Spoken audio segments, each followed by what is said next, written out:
ఒక సంఘటన చూసానండి, నాకెంతో ఆశ్చర్యం కలిగించింది. రీసెంట్గా ఒక అతను స్ట్రీట్ ప్రీచింగ్ చేస్తున్నాడు. ఆ స్ట్రీట్ ప్రీచింగ్ దగ్గర యూనివర్సిటీ బయట, కాలేజ్లో, అమెరికా దేశంలో ఒక యూనివర్సిటీ బయట is preaching to everybody who's passing by. ఆ స్టూడెంట్స్ బయటకు వస్తున్నప్పుడు, అతను కూడా ఒక యవనస్తుడు, probably he could be university అక్కడ చదువుతున్న స్టూడెంట్ ఏమో, కానీ ఆయన ప్రీచ్ చేస్తూ ఉన్నాడు, యేసు ప్రభువు నిజమైన దేవుడు, మీ పాపాలు ఒప్పుకోండి, మీరు పశ్చాత్తాపడండి, ఇదే అనుకూల సమయము, రండి, ఇంకా నిర్లక్ష్యం చేయకండి అని మాటలు ఒక గొట్టం పెట్టుకొని ప్రకటిస్తున్నప్పుడు ఒక్కొక్కరు వస్తున్నారు. ఒక స్త్రీ వస్తుంది, ఇంకో స్త్రీ వస్తున్నారు. ఫస్ట్ చుట్టుముట్టిన తర్వాత వింటున్నారు ఏం చెప్తున్నాడని. యేసు ప్రభు గూర్చిన వార్త అంటే ఎక్కడ లేని రోషము, ఎక్కడ లేని కోపము, వాళ్ళలో ఉన్న ఉక్రోషం చూస్తే, ఆ మంట చూస్తే దెయ్యాలు బయటపడ్డాయి అన్నట్టు అనిపించింది. నువ్వు యేసు ప్రభు గురించి చెప్పడానికి నువ్వు ఎవరివి అంటే, మమ్మల్ని అందరినీ పాపలు అంటున్నావా, మమ్మల్ని ఇట్లా అంటున్నావా అని ఇంచుమించు 1.5 గంటల సేపు ఆయనతోటి వాదిస్తున్నారు. ఇదిగో నేను నిన్ను చంపేస్తాను అంటున్నారు. ఇదిగో నువ్వు ఎంత అన్యాయంగా మాట్లాడుతున్నావు, మమ్మల్ని పాపులు అంటావా, మేమేం తప్పు చేస్తాము అంటే నువ్వు చెప్పేదేంటి, యేసు ప్రభు ద్వారానే మేము వెళ్తామా, మా మంచి క్రియలు బట్టి వెళ్ళమా, are you talking about all the bad things అంటే మేము చేస్తే మాకు లైసెన్స్ అంతా కూడా వాక్యాన్ని వక్రీకరించి ఆయనని రెచ్చగొట్టడానికి ఎంతో ప్రయత్నం చేస్తారు.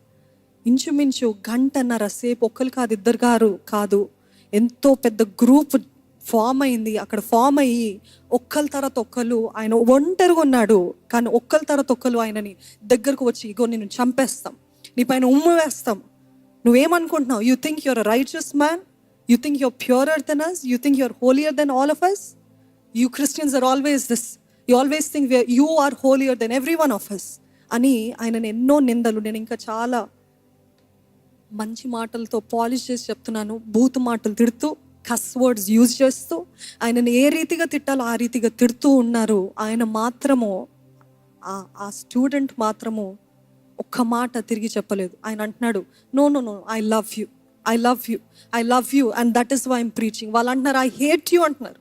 వాళ్ళంత కోపం, అంత రోషం ఆయన ఎదుట ఆయనకు విరుద్ధంగా చూపిస్తున్నారు. ఇప్పుడే నేను పోలీసుకి అప్పచెప్తామంటున్నారు.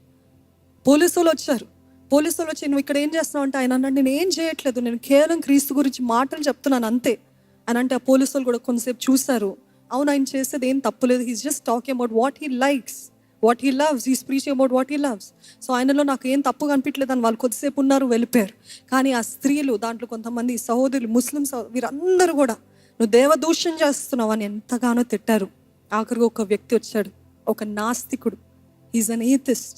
He came to him and he said, నిజంగా నీలో దేవుని శక్తి లేకపోతే నువ్వు ఇంతగా తట్టుకోలేవు అని చెప్పారు. హల్లెలూయా.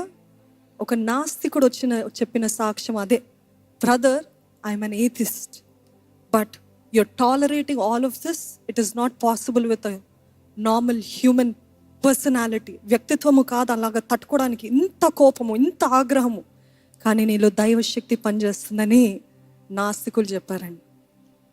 ఈరోజు మన జీవితాల్లో కూడా మన ప్రవర్తన, మన ఓర్పు, మన సహనము, మన టాలరెన్స్, మన తట్టుకునే శక్తిని బట్టి నీలో నీ శక్తి కాదు, ఇంకెవరో శక్తి కాదు, దైవ శక్తి కనబడుతుంది అని చెప్పులాగిన మన జీవితాలు ఉన్నాయా?